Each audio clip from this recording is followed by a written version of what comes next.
আসসালামু আলাইকুম ওয়া রাহমাতুল্লাহি ওয়া বারাকাতুহু।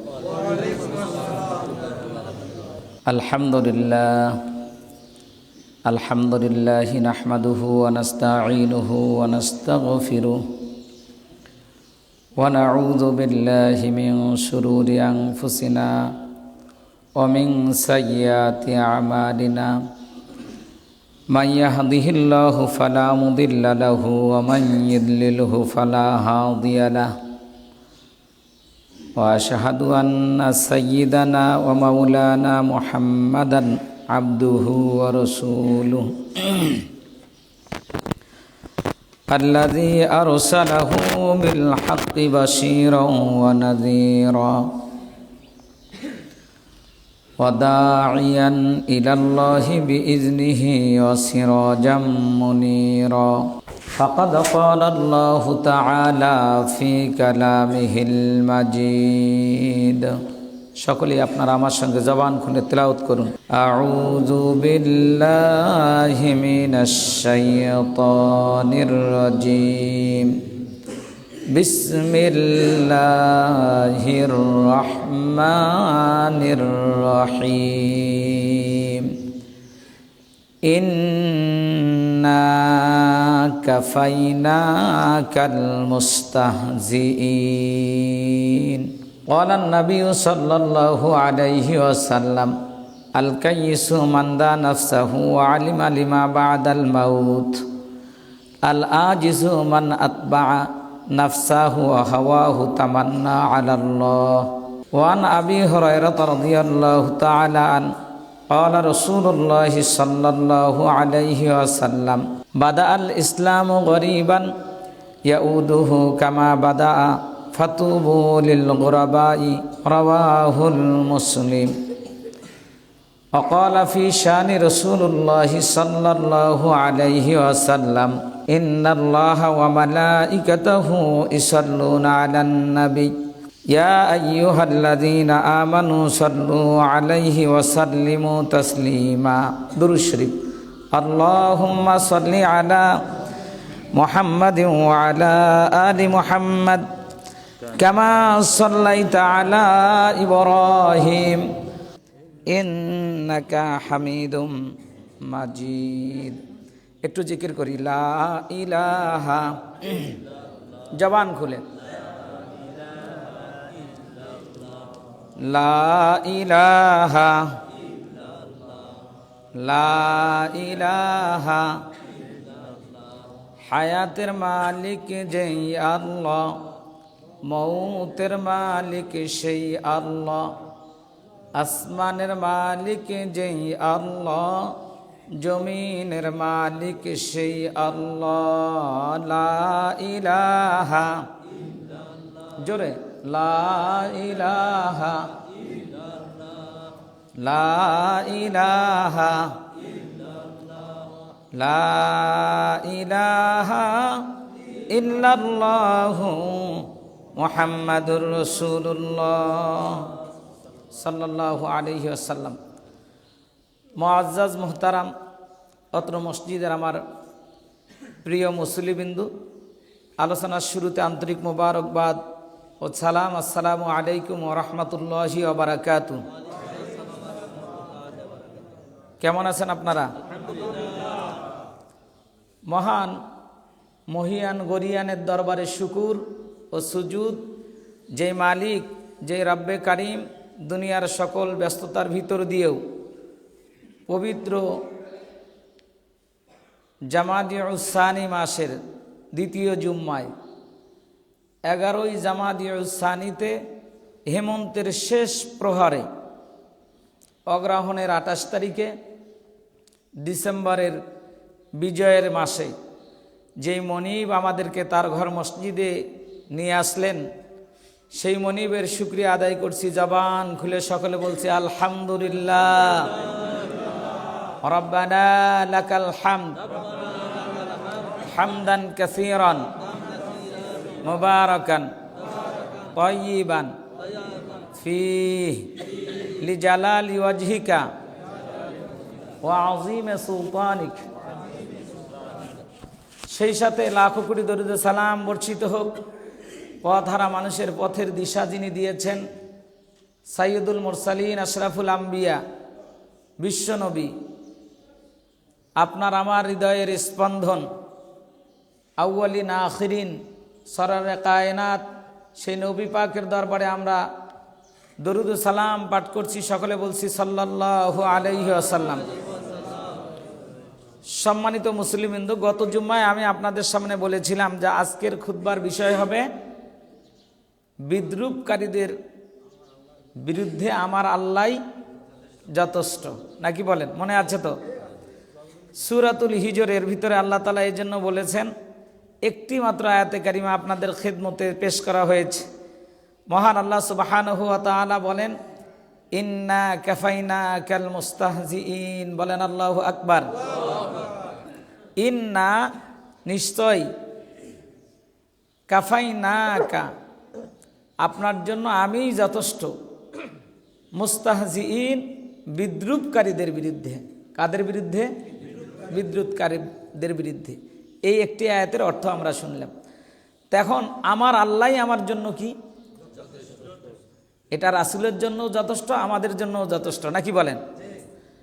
সম্মানিত ভাইয়েরা আমার, এই জন্য আমরা শুধু এতটুকুই বলবো না, আল্লাহ তাআলা আরো বলছেন, আমি যে তোমাদের জন্য যথেষ্ট, তোমরা বলবে হাসবুনাল্লাহু নি'মাল ওয়াকিল, নি'মাল মাওলা ওয়া নি'মান নাসির। বলেন আল্লাহু আকবার। কি বলবেন?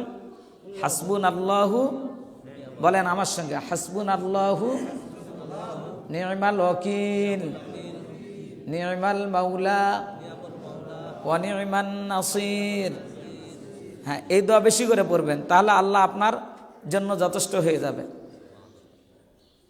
আল্লাহ তাআলা এই কথাগুলো আমাদেরকে শিখিয়ে দিয়েছেন। আল্লাহু আকবার। আল্লাহ বলছেন, তুমি যখন কঠিন বিপদগ্রস্ত হবে, তুমি বিপদগ্রস্ত হলে আমার কাছে আশ্রয় প্রার্থনা করো। আশ্রয় দেওয়ার মালিককে? আল্লাহ। রিজিক দেওয়ার মালিককে? আল্লাহ। হায়াত দেওয়ার মালিক আল্লাহ। বাঁচায় রাখার মালিককে? আল্লাহ। আর কিছু কিছু ক্ষেত্রে আমরা নিজেরাই মরণ ডেকে নিয়ে আসি। কি ডেকে নিয়ে আসি ভাই? আর আল্লাহ সূরা মুলকের ভিতরে সুন্দর করে বললেন, তোমাদেরকে যে হায়াত দিয়েছি, মৃত্যু দিয়েছি, তাবারাকাল্লাযী বিয়াদিহিল মুলক ওয়া হুয়া আলা কুল্লি শাইইন কাদির আল্লাযী খালাকাল মাউতা ওয়াল হায়াতা লিয়াবলুয়াকুম আইয়ুকুম আহসানু আমালা। বলেন আল্লাহু আকবার। তাহলে খালাকাল মাউতা ওয়াল হায়াতা, যেই মনিব আপনাকে সৃষ্টি করেছেন এবং মৃত্যু তিনি কি করেছেন? সৃষ্টি করেছেন। আল্লাযী খালাকাল মাউতা, তিনি মৃত্যুকে কি করেছেন? তৈরি করেছেন। খলাকা ইয়াখলুকু মানে তৈরি করা, সৃষ্টি করা, তারপরে বুনানো। আল্লাহ তাআলাই বলছেন যে আমি তোমাদের জন্য মৃত্যু সৃষ্টি করেছি, আর তোমাদের জন্য কি করেছি? হায়াতও আমি দান করেছি। আগে মৃত্যু তৈরি করলেন, তারপরে কি দিলেন আল্লাহ? হায়াত। খলাকাল মাউতা ওয়াল হায়াতা লিয়াবলুয়াকুম, এইটা তোমাদের জন্য একটা পরীক্ষা। আইয়ুকুম আহসানু আমালা, এই পরীক্ষায় কে ভালো উত্তীর্ণ করতে পারে, উত্তীর্ণ হতে পারে, আমি আল্লাহ তাআলা হায়াত আর মৌতের মাধ্যমে এই পরীক্ষা করে দেখতে চাই। বলেন সুবহানাল্লাহ। এই জন্য আমাদেরকে সর্ব অবস্থায় সব সময় আল্লাহই আমার জন্য যথেষ্ট, এই কথা কি করতে হবে? বলতে হবে। আর বিশ্বনবী সাল্লাল্লাহু আলাইহি সাল্লামকে এই কথা যখন বলা হলো, আল্লাহ রাসূল সাল্লাল্লাহু আলাইহি সাল্লাম বললেন, আমার আল্লাহই তো আমার জন্য যথেষ্ট। ইব্রাহিম আলাইহিস সালামকে যখন আগুনের মধ্যে ফেলানো হলো, ইব্রাহিম আলাইহিস সালাম কি বললেন? আমার আল্লাহই আমার জন্য যথেষ্ট। সুবহানাল্লাহ বলবেন না ভাই? সুবহানাল্লাহ। ইব্রাহিম আলাইহিস সালামকে ফেরেশতারা এসে বলল, আমি কি তোমাদেরকে সাহায্য করতে পারি না? আমরা কি তোমাকে সাহায্য করতে পারি না? ইব্রাহিম আলাইহিস সালাম বললেন, যে মালিক আমাকে খলিল বানায় প্রেরণ করেছেন। ইব্রাহিম ছিলেন কি? খলিলুল্লাহ। একটু জোরে বলবেন না? মুসা কালিমুল্লাহ, ঈসা রূহুল্লাহ, মুহাম্মাদুর রাসূলুল্লাহ সাল্লাল্লাহু আলাইহি ওয়াসাল্লাম। ইব্রাহিম আলাইহিস সালাম ফেরেশতাদের কথা শুনে বললেন, আমার রব যেই দায়িত্ব দিয়ে দুনিয়ায় আমাকে প্রেরণ করেছে আমি সেই দায়িত্ব পালন করছি। আজ কঠিন বিপদের মুহূর্তে ওই রব আমাকে দেখছেন, ওই রবেই এই বিপদ থেকে আমাকে বাঁচাইতে পারেন। সুবহানাল্লাহ। কি ইমান ছিল, দাবের ইমান। ইমানের অগ্নি পরীক্ষায় ইব্রাহিম ফেল করলেন না পাস করলেন? পাস করলেন। ইব্রাহিম আলাইহিস সালাম ইমানের এই অগ্নি পরীক্ষায় যখন উত্তীর্ণ হলেন, আল্লাহ তাআলা ঘোষণা দিলেন, ও ইব্রাহিম, তোমার যখন ইমানের অবস্থা এই, আমি আল্লাহ তাআলা তোমার জন্য আগুনকে নাতিশীতোষ্ণ বানায়া দিলাম। ঘোষণা দিয়ে দিলেন আপনার রব, কুল্লা ইয়া নারু কুনি বারদাও ওয়া সালামান আলা ইব্রাহিম। বলেন আল্লাহু আকবার। বললেন ইব্রাহিমের জন্য আগুন তুমি শান্তিদায়ক হয়ে যাও, আরামদায়ক হয়ে যায়, নাতিশীতোষ্ণ হয়ে যাও। বলেন সুবহানাল্লাহ। এই যে হেমন্তের পরে শীতকাল শুরু হবে, বলেন ঠিক না বা ঠিক? এই শীতের সময়টা কত কঠিন। আর ইব্রাহিমকে আল্লাহ রাব্বুল আলামিন আগুনের মধ্যে ফেলায়া দিয়ে যখন নমরুদ তাকে ফেলায়া দিল, আর ইব্রাহিম আলাইহিস সালামের জন্য আল্লাহ তাআলা আগুনকে বললেন নাতিশীতোষ্ণ হয়ে যাও। কুল্লা ইয়া নারু কুনি বারদাও ওয়া সালামান আলা ইব্রাহিম। বলেন আল্লাহু আকবার। তো এটা হলো আপনি যখন আল্লাহর উপর ভরসা করবেন তখন আপনার রব, আপনার মালিক, আপনার ইলাহ আর আপনার আল্লাহ আপনার জন্য কি হয়ে যাবে? যথেষ্ট হয়ে যাবে। এই জন্য আমাদেরকে বলতে হবে আমার আল্লাহই আমার জন্য কি যথেষ্ট। কোন ব্যক্তি যখন আল্লাহকে যথেষ্ট মনে করে নেয়, আল্লাহ রাব্বুল আলামিন বলেন, তখন আমি আল্লাহ তার অভিভাবক হয়ে যাই। আরো আসতে বলেন সুবহানাল্লাহ। আপনি যখন আল্লাহকে যথেষ্ট মনে করবেন তখন আল্লাহ আপনার কি হবে? অভিভাবক।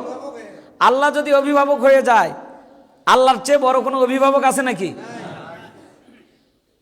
তাহলে বলিলাম না, তোমরাও একটু জবাব দাও বাবা, তোমরাও শেখো ইনশাআল্লাহ। তাহলে আল্লাহ আমাদের জন্য অভিভাবক হয়ে যাবেন। এই ঘোষণা আমি হুজুর দিচ্ছি না, এটা আল্লাহ তাআলা দিচ্ছেন। কে দিচ্ছেন? আল্লাহ রাব্বুল আলামিন সূরাতুল বাকারার 257 নম্বর আয়াত, 3 নম্বর পারার 2 নম্বর পৃষ্ঠার একেবারেই প্রথম আয়াতে আল্লাহ তাআলা নিজে ঘোষণা দিচ্ছেন, আল্লাহু ওয়ালিয়্যুল্লাযীনা আমানু ইখরিজুহুম মিনাজ যুলুমাতি ইলান নূর। বলেন আল্লাহু আকবার। নিশ্চয় যারা ঈমান এনেছে, অবশ্যই এই ঈমানদার ব্যক্তিদের জন্য আল্লাহ রাব্বুল আলামিন নিজে অভিভাবক হয়ে যাবেন। আল্লাহু ওয়ালিয়্যুল্লাযীনা আমানু, আল্লাহ বলেন আমি তাদের জন্য অভিভাবক হয়ে গেলাম, তাদের বন্ধু হয়ে গেলাম, তাদের সাথী হয়ে গেলাম, সঙ্গী হয়ে গেলাম, নিশ্চয় যারা ঈমান নিয়ে আসলো। বলেন সুবহানাল্লাহ। তাহলে আল্লাহ আমাদের অভিভাবক হয়ে যাবেন। শুধু অভিভাবকই হবেন না, এবার আল্লাহ তাআলা কি করবেন? আল্লাহ নিজে ঘোষণা দিচ্ছেন, ইখরিজুহুম মিনাজ যুলুমাতি ইলান নূর। খরাজা ইখরিজু, এটা মাজহুলের সিগা আল্লাহ তাআলা ব্যবহার করেছেন যে ইখরিজুহুম, আমি তাদেরকে বের করে নিয়ে আসব, মিনাজ যুলুমাত, অন্ধকারের পথ থেকে, ইলান নূর, বলেন আলোর পথের দিকে। চিৎকার দিয়ে বলেন সুবহানাল্লাহ। আল্লাহ অভিভাবক হলে আল্লাহ আপনাকে অন্ধকারের পথ থেকে কোন পথে নিয়ে আসবেন ভাই? আলোর পথে নিয়ে আসবেন, দিনের পথে নিয়ে আসবেন। যেই দিনের রাস্তা আপনার এখানে শুরু হলো, এখানে একেবারে এর শেষ প্রান্ত কোথায়? জান্নাতে। শেষ প্রান্ত কোথায়? জান্নাত। আল্লাহর সন্তুষ্টি লাভ করতে পারবেন। তাহলে আল্লাহ আমাদের অভিভাবক হয়ে গেলেন। আল্লাহ যখন অভিভাবক হয়ে যান, তাকে আলোর রাস্তায় নিয়ে আসেন। আর পক্ষান্তরে যদি কোনো ব্যক্তি মনে করে আল্লাহ আমার জন্য যথেষ্ট নয়, আমার আরো সাহায্যকারী দরকার, আমার জন্য অমুক যথেষ্ট, আমার চাকরি যথেষ্ট, আমার ব্যবসা যথেষ্ট, আমার অর্থনৈতিক দিক থেকে অর্থ যথেষ্ট, এইগুলোকে জিনিস যদি কেউ মনে করে এগুলো আমার যথেষ্ট, আমার এই বাড়িটা না থাকলে, এই গাড়িটা না থাকলে, এই চাকরিটা না থাকলে, এই গাভীটা না থাকলে, তাহলে আমি মরেই যেতাম, এরকম বলে কি বলে না? তাহলে তার জন্য কি আল্লাহ যথেষ্ট হলো ভাই? না। তখন সে অভিভাবক বানায় নিল চাকরিটাকে, তখন সে তার পুঁজি বানায় নিল কোনটা? ব্যবসাটাকে। কিন্তু আল্লাহ তাআলা বলছেন, যারা আমাকে বাদ দিয়ে অন্যকে যদি এরকম গ্রহণ করে, পক্ষান্তরে যে ব্যক্তি আল্লাহকে বাদ দিয়ে অন্যকে মনে করে নেবে, ওয়াল্লাযীনা কাফারু আউলিয়াউহুমুত তাগুত। আল্লাহ রাব্বুল আলামিন বলেন, আর যারা কুফরি করে, অন্যকে তাগুতকে অভিভাবক হিসেবে গ্রহণ করে, আল্লাহ তাআলা বলছেন তাদের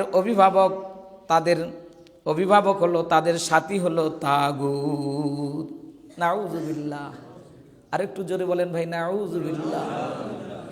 তাহলে ওই ব্যবসাটাকে যখন আপনি প্রাধান্য দেবেন, চাকরিটারে যখন আপনি প্রাধান্য দেবেন, এই চাকরি আপনার তাগুতের কায়দায় বসবে। কিসের কায়দায় বসবে? তাগুতের কায়দায় বসবে। এটা আল্লাহর ঘোষণা। আর এই তাগুত আপনাকে কোন পর্যায়ে নিয়ে যাবে? মহান আল্লাহ সুবহানাহু ওয়া তাআলা ঘোষণা দিচ্ছেন, ইখরিজুহুম মিনান নূরি ইলাজ যুলুমাত।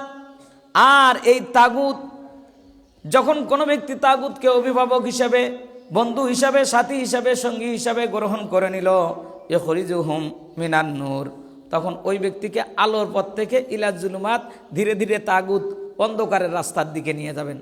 সুবহানাল্লাহ না নাউযুবিল্লাহ? নাউযুবিল্লাহ। সম্মানিত ভাইরা আমার, শুধু তাই নয়, উলাইকা আসহাবুন নার হুম ফিহা খালিদুন। আর কোনো ব্যক্তি যদি তাগুতের রাস্তায় পা বাড়ায়, হাত বাড়ায়, সে যদি তাকে অভিভাবক হিসাবে গ্রহণ করে নেয়, তখন সেই তাগুত তাকে কি করবেন? উলাইকা আসহাবুন নার, জাহান্নামের অধিবাসী বানায়া দেবেন। নাউযুবিল্লাহ। শুধু জাহান্নামের অধিবাসী বানায়া দেবেন না, হুম ফিহা খালিদুন। আল্লাহ তাআলা এই সূরা বাকারার এই আয়াতের ভিতরে বললেন তাকে চিরস্থায়ী একেবারে জাহান্নামে নিক্ষিপ্ত করে সেখানে তাকে ডুবায়া দেবেন। নাউযুবিল্লাহ। এই জন্য জীবনের সকল ক্ষেত্রে আমাকে বলতে হবে, ইন্না কাফাইনাকা, নিশ্চয় আমার আল্লাহ আমার জন্য কি? যথেষ্ট। হাসবুনাল্লাহু নি'মাল ওয়াকিল, নি'মাল মাওলা ওয়া নি'মান নাসির। আমার আল্লাহ আমার জন্য সাহায্যকারী হিসাবে কি? যথেষ্ট। সম্মানিত ভাইরা আমার, এভাবে মহান আল্লাহ সুবহানাহু ওয়া তাআলা আরো ডাক দিয়ে বললেন, ওয়াল্লাহু আ'লামু বিআদাইকুম ওয়া কাফা বিল্লাহি ওয়ালিয়্যাও ওয়া কাফা বিল্লাহি নাসীরা। কোন মানুষের সাথে মানুষ যদি শত্রুতা করা শুরু করে, অথচ আল্লাহ তাআলা তাদের শত্রুদেরকে যথার্থই জানেন।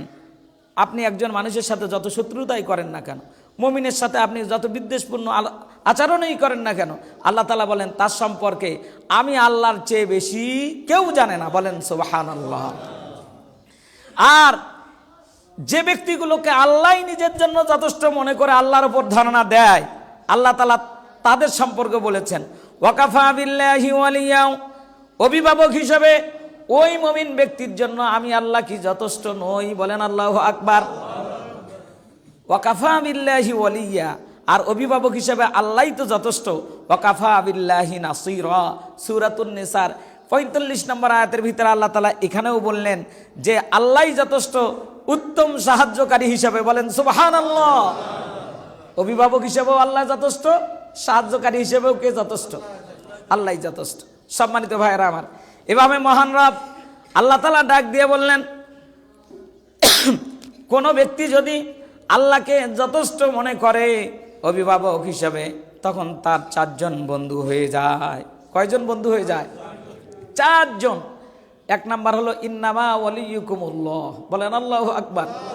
তখন 1 নাম্বারের বন্ধু হলো তার আল্লাহ। ইন্নামা ওয়ালিয়ুকুমুল্লাহ, নিশ্চয় 1 নাম্বারের বন্ধু হলো তার আল্লাহ। 2 নাম্বারের বন্ধু আর রাসূলিহি, 2 নাম্বারের বন্ধু হলো তার রাসূল সাল্লাল্লাহু আলাইহি ওয়াসাল্লাম। সুবহানাল্লাহ বলবেন না ভাই? ইন্নামা ওয়ালিয়ুকুমুল্লাহু ওয়া রাসূলুহু ওয়াল্লাযীনা আমানুল্লাযীনা ইউকিমুনাস সালাত ওয়া ইউতুনাজ যাকাতা ওয়া হুম রাকিউন। তখন এই ব্যক্তির জন্য 3 নাম্বারের বন্ধু হলো যে ব্যক্তি নামাজি, যে ব্যক্তি যাকাত আদায়কারী, যে ব্যক্তি নামাজ কায়েমকারী এবং কি যাকাত আদায়কারী। 4 নাম্বার হলো আহুম রাকিউন, সমাজের ভিতরে সবচেয়ে যে ব্যক্তি বিনয়ী। আপনি বিনয়ী, আপনার সম্পর্ক হবে বিনয়ী লোকের সঙ্গে। আল্লাহু আকবার। আর একটু জোরে বলেন ভাই, আল্লাহু আকবার। তাহলে একজন মুমিন ব্যক্তি কয়জন ব্যক্তিকে বন্ধু হিসেবে পাইল? 4 জন। আরো আসতে বলেন কয়জন? 1 নম্বরে হ্যাঁ, ওয়াজ এখানে থুয়ে গেলে হবে না, পকেটে করে বাসায় পর্যন্ত নিয়ে যেতে হবে ইনশাআল্লাহ। বলেন, তাহলে 1 নম্বরে আপনার অভিভাবক আল্লাহ, বন্ধু আল্লাহ, 2 নম্বরে রাসূল, 3 নম্বরে হলো নামাজ এবং যাকাত আদায়কারী ব্যক্তি, 4 নম্বরে হলো আহুম রাকিউন। বলেন সুবহানাল্লাহ। সমাজের সবচেয়ে যে ব্যক্তিটি বিনয়ী, এই বিনয়ী ব্যক্তি হবে আপনার বন্ধু। আর এই ব্যক্তিগুলোরে যারা বন্ধু হিসেবে গ্রহণ করতে পেরেছে, আল্লাহ রাব্বুল আলামিন তার জন্য সাহায্যকারী এবং তার জন্য উত্তম অভিভাবক হয়েছেন। বলেন সুবহানাল্লাহ। সম্মানিত ভাইয়েরা আমার, এখন বন্ধুর সঙ্গে যদি আপনি বন্ধুত্ব স্থাপন করতে যান, এটা মাধ্যম লাগে কি লাগে না? হ্যাঁ, বন্ধুর সাথে আপনি, এই যুবক যারা আছে, যুবকদেরকে বলছি, এক মেয়ের খুব পছন্দ করে, এখন আই লাভ ইউ বলতে চায়, সরাসরি বলতে পারবে? হ্যাঁ, মাধ্যম। হয়তো আজকে একটু বইয়ের মধ্যে চিরকুট লেখে, তারপর আর একদিন লেখে লাভ ইউ, নাকি বলেন? এরকম বলে যখন লাভ ইউ, তখন ওই মুহূর্ত থেকে অন্য প্রান্ত থেকে আসে আই লাভ ইউ টু, নাকি বলেন? ঠিক না ঠিক? এই যে শুরু হলো একটা। আল্লাহ রাব্বুল আলামিন মুমিনদের সঙ্গে বন্ধুত্ব স্থাপন করার জন্য যে কিতাব অবতীর্ণ করছেন, সেই কিতাবের নাম হলো কি? কোরআনুল কারীম। কোরআনুল কারীম, কোরআনুল হাকিম। আল্লাহ তাআলা বললেন, আমার সঙ্গে যদি কেউ বন্ধুত্ব করতে চায়, তাহলে সর্বপ্রথম তার দায়িত্ব হলো এই কোরআনকে আগে তেলাওয়াত করা। এই কোরআনকে কি করা? তেলাওয়াত করা। সম্মানিত ভাইয়েরা আমার এই আলোচনাগুলো অনেক আলোচনা চলে যাবে, কিন্তু আজকের মূল যে পয়েন্ট, যে বিদ্রুপকারীদের বিরুদ্ধে আল্লাহ আমার জন্য কি যথেষ্ট। 2টো পয়েন্ট থাকলো এতক্ষণ ধরে। আল্লাহ আমার জন্য যথেষ্ট, আমার বন্ধু কারা কারা সেগুলো বিষয়ে শুনলাম, নাকি বলেন? আর কেউ যদি এখন নবীদের সাথে যদি কেউ কি করে? বিদ্রুপ করে। নবীদের সাথে বিদ্রুপ করেছিল এমন মানুষ কি দুনিয়ায় ছিল? বিদ্রুপকারী ছিল, আল্লাহ রাসূলকে মিথ্যা অপবাদ দিত, তোকমা দিত, তহমত দিত। এমন বিদ্রুপকারীর কথা এই আয়াতের ইন্না কাফাইনাকাল মুস্তাহজিইন, এই মুস্তাহজিইন বিদ্রুপকারী হিসাবে আল্লাহ রাসূল সাল্লাল্লাহু আলাইহি সাল্লাম কোরআনে বর্ণিত 5 জনকে চিহ্নিত করেছেন। কয়জন? 5 জন। 1 নাম্বার আস ইবনে ওয়াইল। এই ব্যক্তি আল্লাহ রাসূল সাল্লাল্লাহু আলাইহি সাল্লামকে বেশি কষ্ট দিয়েছেন, তার সম্পর্কে বিদ্রুপ করেছেন, তাকে জাদুকর বলেছেন, গণক বলেছেন, পাগল বলেছেন, মাতাল বলেছেন, নির্বংশ বলেছেন। ইন্না শানিয়াকা হুয়াল আবতার, যে সম্পর্কে আল্লাহ সূরা কাউসার অবতীর্ণ করেছেন। বলেন আল্লাহু আকবার। শুধু আস ইবনে ওয়াইলই নয়, এরকম আসওয়াদ ইবনে মুত্তালিব। 1 নাম্বার ছিল আস ইবনে ওয়াইল, 2 নাম্বার হলো আসওয়াদ ইবনে মুত্তালিব, 3 নাম্বার আসওয়াদ ইবনে আয়েস বা আবদে ইয়াগুস। আসওয়াদ ইবনে আবদে ইয়াগুস 3 নাম্বার। 4 নাম্বার হলো ওলিদ ইবনে মুগীরা। 5 নাম্বারে হলো হারিস ইবনে তালাতিলা। এই 5 জন ব্যক্তি আল্লাহ রাসূলকে সবচেয়ে বেশি বিদ্রুপ করেছেন, কষ্ট দিয়েছেন, আল্লাহ রাসূলের সম্পর্কে কুৎসা রটনা করেছেন। কয়জন ব্যক্তির নাম বললাম ভাই? 5 জন। খ্রিস্টানদের ভিতরে একজন ছিল। কাদের ভিতরে? খ্রিস্টানদের ভিতরে। এইটার নাম আসে নাই, কিন্তু এই খ্রিস্টান ব্যক্তি সর্বপ্রথম ইসলাম গ্রহণ করেছিলেন। ইসলাম গ্রহণ করার পর আল্লাহ তার এত মেধা, এত যোগ্যতা, প্রখর মেধা দেওয়ার পরে সে সূরা বাকারা, সূরা আল ইমরান, সূরা নিসা সহ কোরআনের বিভিন্ন বিষয়ে সে পাণ্ডিত্য অর্জন করেছিল। অর্জন করার পর, মুসলমান হওয়ার পর সে ইসলাম থেকে খারিজ হয়ে যায়। সুবহানাল্লাহ, নাউযুবিল্লাহ। ইসলাম থেকে মুসলমান হওয়ার পরেও ইসলাম থেকে খারিজ হয়ে যায়। এর দৃষ্টান্ত রাসূলের জামানাও ছিল। অনেক মানুষ ইসলাম গ্রহণ করার পর তারা মোরতাদ হয়েছে। কি হয়েছে ভাই? মোরতাদ হয়েছে। এই জন্য খুবই সতর্ক থাকতে হবে। আমরা যদি এই অবস্থাগুলোর ভিতরে আমরাও যদি বিদ্রুপকারীর ভাষায় আমরা যদি নিজেদের জীবনগুলোকে পরিচালিত করি, তাহলে আমাদের নামগুলো তাদের নামের সাথে থাকবে কি থাকবে না? এই জন্য নবী নাই। নবী আছে নাকি? আজকের জামানায় নবী আছে? নাই, কিন্তু নায়েবে নবী আছে। কি নবী আছে ভাই? নায়েবে নবী। কারা নায়েবে নবী? বিশ্বনবী সাল্লাল্লাহু আলাইহি ওয়াসাল্লাম বলেছেন, আল উলামা ওয়ারাসাতুল আম্বিয়া, আলেমেরা হচ্ছে রাসূলের উত্তরসূরি, রাসূল সাল্লাল্লাহু আলাইহি ওয়াসাল্লামের নায়েবে নবী। বলেন আল্লাহু আকবার। নবী করিম সাল্লাল্লাহু আলাইহি ওয়াসাল্লাম বলেছেন, আমার পর যদি কাউকে আল্লাহ তাআলা নবুয়ত দিতেন, লা নাবিয়্যা ইল্লা বা'দা, আমার পরে আর কোনো নবী আসবে না। কিন্তু যদি নবী হিসেবে আল্লাহ পাঠাইতেন তাহলে ওয়ালাউ কানা ওমরকে আল্লাহ তাআলা নবী বানায়া দিতেন। সুবহানাল্লাহ, সুবহানাল্লাহ। সম্মানিত ভাইয়েরা আমার, তাহলে নবীদের স্থলাভিষিক্ত যে নাইবে নবী ওরাসাতুল আম্বিয়া, সেটা হচ্ছে আলেম ওলামাগণ। এই আলেম ওলামাদের সাথেও বিদ্রুপ প্রদর্শন করা যাবে যাবে না। যদি আমরা করি, আল্লাহ রাসূলের সঙ্গে বিদ্রুপ করলেন এই 5 জন ব্যক্তি, তাদের একটা ইতিহাস আছে, আমি অন্যদিন শোনাবো। খ্রিস্টান ব্যক্তি সূরা ফাতিহা, সূরা বাকারা, সূরা আল ইমরান, নিসা সহ বিভিন্ন সূরা আয়াত্ত করার পর আল্লাহ রাসূলের সাথে যখন বিদ্রুপ করলেন, কিভাবে বিদ্রুপ করলেন? বিভিন্ন জায়গায় এসে বলতে লাগলেন মুহাম্মদ, কি বলতে হবে ভাই? হ্যাঁ বলেন না একটু, মুহাম্মদ সাল্লাল্লাহু আলাইহি ওয়াসাল্লাম, এটা বলতে থাকবেন ইনশাআল্লাহ।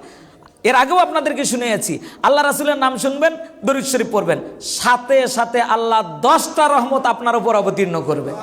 সুবহানাল্লাহ। আমার কথা নয়, রাসূল নিজে বলেন, মান সাল্লা সালাতান সাল্লাল্লাহু আলাইহি আশারা মাররাতান। বলেন আল্লাহু আকবার। আল্লাহ রাসূল বলেন, যে ব্যক্তি আমার উপর একবার দরুদ শরীফ পড়ে আমার নাম শোনার সাথে সাথে আল্লাহ ওই ব্যক্তির উপর 10টা রহমত অবতীর্ণ করেন। বলেন সুবহানাল্লাহ।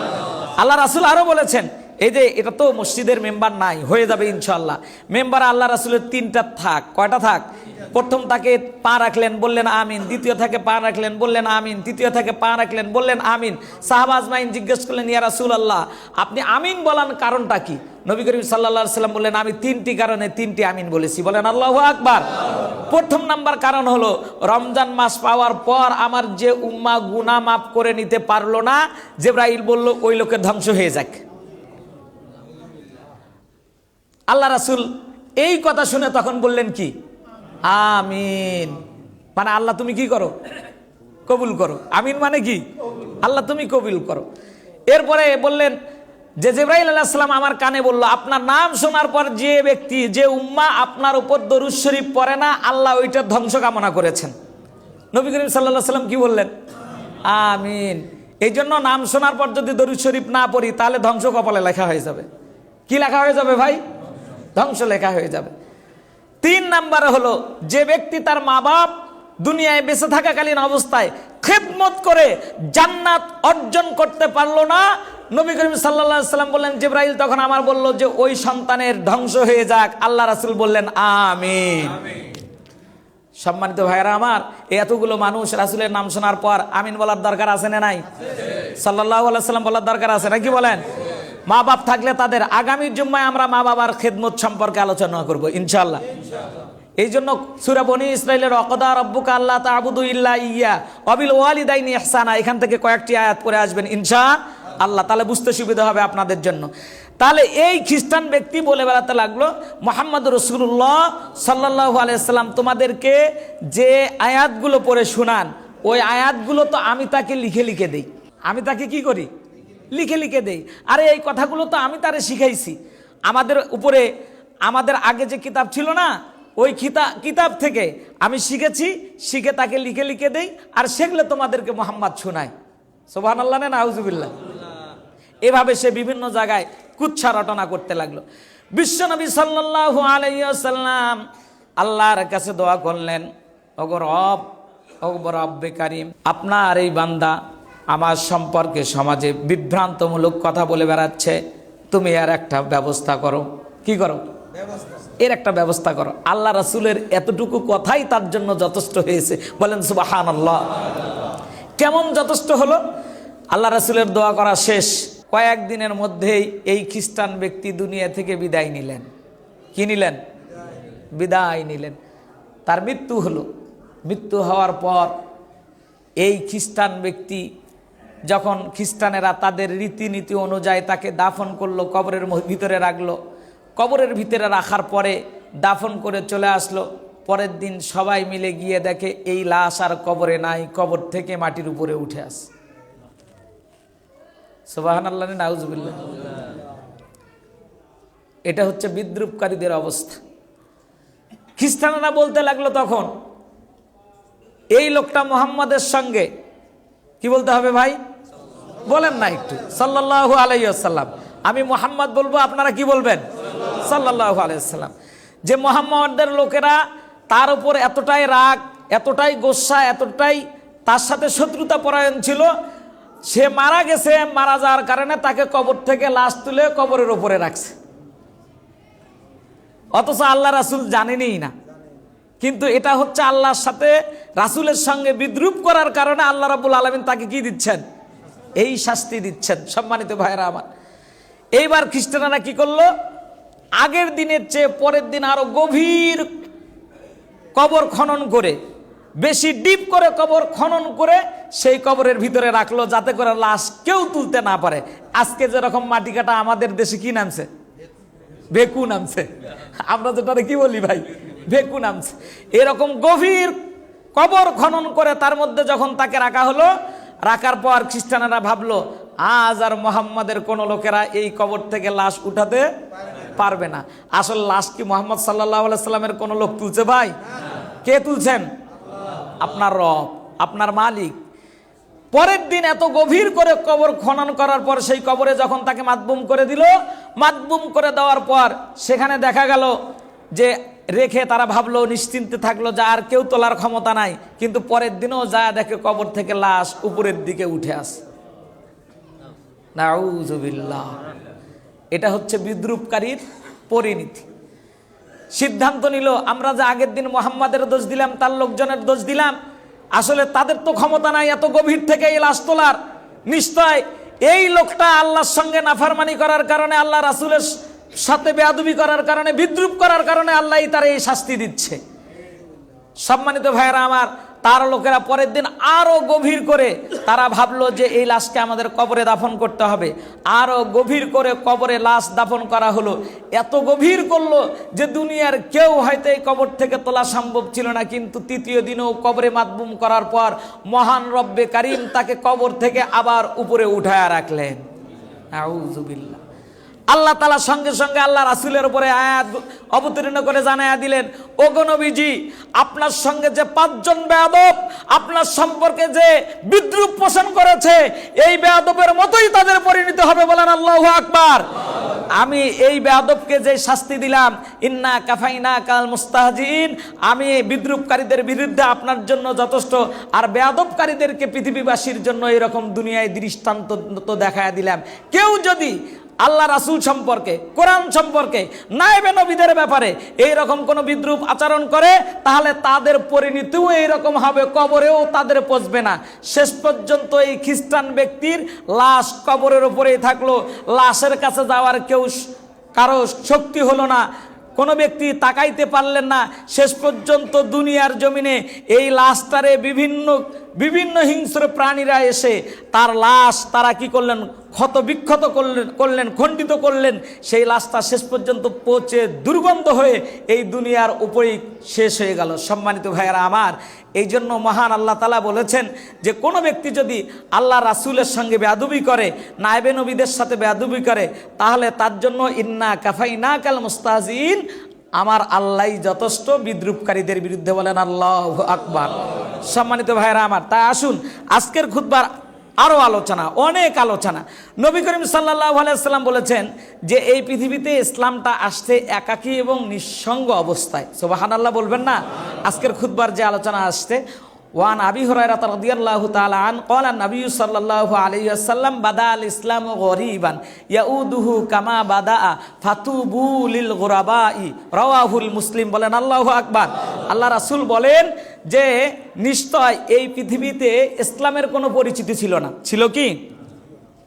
বাদাল ইসলামু গরীবান, ইসলাম নিঃসঙ্গ একাকী অবস্থায় এসেছে। এই ইসলাম গোটা পৃথিবীব্যাপী আর পরিচিত হয়েছে, হবে। পৃথিবীতে দুনিয়ার সকল মানুষ ইসলামে দলে দলে আসা শুরু করেছে। বলেন আল্লাহু আকবার। গত কয়েকদিন আগে একজন খ্রিস্টান, যিনি প্রায় লক্ষাধিক মানুষের অভিভাবক ছিলেন। তিনি যখন এমন একজন ধর্মযাজক বুঝতে পারলেন ইসলাম ছাড়া বাঁচার কোনো পথ নাই, মত নাই, ইসলাম ছাড়া আর কোনো বিধান, কোনো দিন আমাদেরকে বাঁচাতে পারবে না, তখন তিনি ইসলাম গ্রহণ করলেন। বলেন আল্লাহু আকবার। এখন শুধুমাত্র আমরাই ইসলাম থেকে দূরে আছি, বলেন ঠিক না ঠিক? আমরা ইসলাম সম্পর্কে ক্রিটিসাইজ করি। এ পর্যন্ত আপনাদের মসজিদে এসে যতগুলো খুতবা দিয়েছি, অনেকেই মসজিদ থেকে খুতবার বয়ান সে বাহিরে গিয়ে চিন্তা ভাবনা করে, হুজুর তো সুন্দর সুন্দর কথা বলে, বয়ান দেয়, নামাজ কি এইভাবে পড়া যায়? মন্তব্য করে, করে কি করে না? এগুলো হুজুরদের পক্ষে সম্ভব। আমরা সাধারণ মানুষ একটু খেটে খুটে খাই, আমরা কি ওই ফজরের জামাতে শরীক হতে পারি? ভাই, এইরকম যদি বাজে মন্তব্য করেন তাহলে আমার আল্লাহই যথেষ্ট, বলেন ঠিক না ঠিক? আমি আপনারা আমাকে কিন্তু ওয়াদা দিয়েছিলেন যে মসজিদে প্রত্যেক জুম্মায় একজন করে সাথে করে নিয়ে আসবেন। আমি আজকে 2 জনকে সাথে নিয়েছি। কয়জনকে সাথে নিয়েছি? তাহলে আপনারা এই কাজ কে কে করছেন? না, মুনাফেক হওয়ার জন্য এতেই যথেষ্ট। ইদা ওয়াদা আখলাফা, ওয়াদা দিয়ে খেলাফ করা, বলেন ঠিক না ঠিক?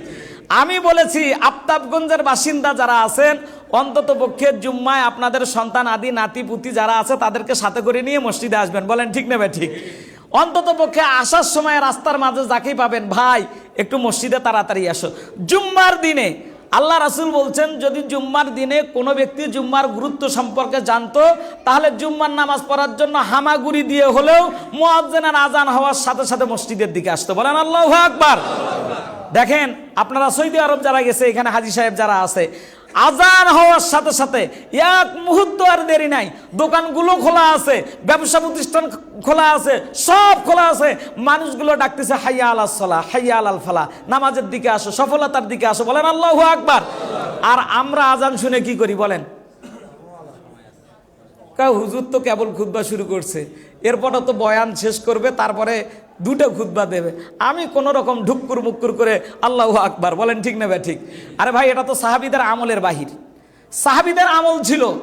আজকে আমাদের সমাজের অবস্থাটা এরকম, কোনো ব্যক্তিকে যদি জিজ্ঞেস করা হয়েছে অমুক কোথায় গেছে, বলে মসজিদে, আসবে কখন, বলে গেছে মসজিদ যা, খালি 2টা টুপ করে ঢুক দিয়ে তারপরে চলে আসতেছি, বলেন ঠিক না ঠিক? আমাদের অবস্থা কয়, তুই বাড়ির স্ত্রীরা বলে তুই গরুটা বাঁধবে, তুই গরু, আমি আসতেছি, আমি 2টা ঢিপ দিয়ে এসে তারপরে গাইটা দেওয়াবো। আমাদের আচরণটা এইরকম। আর যদি বলে কোথায় গেছে, বাজারে, আসবে কখন, কয় 12টাও বাজতে পারে, 1টাও বাজতে পারে, 3টাও নাও আসতে পারে, ঠিক না ঠিক ভাই? রাসূল সাল্লাল্লাহু আলাইহি সাল্লামের সাহাবীদের আচরণ কি ছিলেন? যদি বলছে অমুক সাহাবী কোথায় গেছে, মসজিদে, আসবে কবে, যা আজকেও আসতে পারে, কালকেও আসতে পারে, পরশু দিনও আসতে পারে, কখন আসবে আসার কোনো নিশ্চয়তা নাই, বলেন ঠিক না ঠিক? আর কোথায় গেছে, বাজারে, আসবে কখন, যে বাজারে শুধু যাবে, খরচ নিয়েই চলে আসবে, বলেন আল্লাহু আকবার। মুসলমানদের চরিত্র উল্টা হয়েছে, বাজারে গেলে আসার খোঁজ খবর থাকে না, বলেন ঠিক না ঠিক? মসজিদে আসলে মন বসে না, বলেন ঠিক না ঠিক? সম্মানিত ভাইরা আমার, এই জন্য চরিত্র পাল্টান, সাহাবীদের আদল ধরেন, সাহাবীদের চরিত্র ধরেন, সমাজ পরিবর্তন হবে, নিজে জান্নাতি মানুষ হবেন। আর এই চরিত্র নিয়ে যদি জান্নাত পেতে চান তাহলে বাজার ছাড়তে হবে, বলেন ঠিক না ঠিক? তাই জন্য আসুন, আজকের খুতবার যতটুকু আলোচনা করলাম, ইন্না কাফাইনা কাল মুস্তাহজিন, আমার আল্লাহই আমার জন্য যথেষ্ট, এই আয়াতের উপর আমি সহ আপনাদের সকলকে আমল করার তৌফিক দান করুক। আমরা বলি আল্লাহুম্মা আমিন। আরো জোরে বলি ভাই, আল্লাহুম্মা আমিন। আর এই মসজিদে যারা এসেছি, যে মসজিদেই যাই, জুম্মার দিনে অন্তত পক্ষে 2 জন করে ব্যক্তি হলেও সাথে নিয়ে যাব কারা কারা রাজি আছি ইনশাআল্লাহ? একটু দেখাই তো, ইনশাআল্লাহ, ইনশাআল্লাহ ভাই, হাত না ভাই। আল্লাহ তাআলা আমাদের তৌফিক দান করুক। ওয়া আখিরু দাওয়ানা আলহামদুলিল্লাহি রাব্বিল আলামিন। যারা সুন্নাহ পড়েন নাই, 4 রাকাত সুন্নাত নামাজ পড়েন।